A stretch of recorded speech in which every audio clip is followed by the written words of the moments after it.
पहले हम क्या करेंगे, यहाँ पर थोड़ा सा फ्राई करेंगे। ये मैं अभी डाल देती हूँ इसके अंदर, जो मेरे पास ये दूध में इसमें निकाल देती हूँ, बाकी हम वापस इसी में डाल देंगे। इसको मैं यहाँ पर इसी में डाल देती हूँ। ये दूध में भिगो के हमने रखने हैं। आपने लेना है इसमें घी, और चावल को आपने थोड़ा सा भून लेना है। इसको दूध के अंदर भिगो के रखिएगा कि ताकि वो चावल जो है नरम हो जाए। और चावल ये पिसे हुए नहीं लीजिएगा, जिसको कहते हैं टोटा चावल, या फिर आप मोटे चावल को थोड़ा सा मोटा मोटा क्रश कर लीजिएगा, और क्रश करने के बाद फिर आपने इसको दूध में भिगो देना है।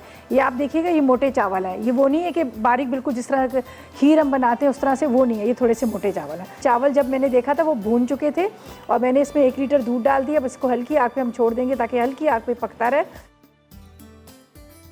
कीजिएगा इसके अंदर गुठलियाँ ना बने। अगर आपको लगता है गुठलियाँ बने तो आप क्या कीजिएगा, फटाफट उसको निकाल कर थोड़ा सा ब्लेंडर में डाल दीजिएगा।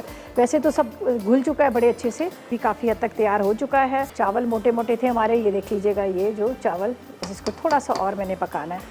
भात का मीठा बनाने के लिए 1 कप चीनी, आधी चाय का चम्मच इलायची पाउडर, ड्राई मिल्क 1 कप, थोड़े से ड्राई फ्रूट इसमें डाल देते हैं।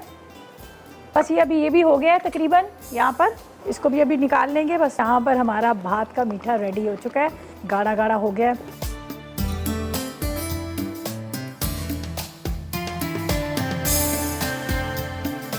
खोया आपने अच्छी तरह से इसके ऊपर खोया डाल देना, बादाम, किशमिश। चलें जी, ये रेडी हो चुका।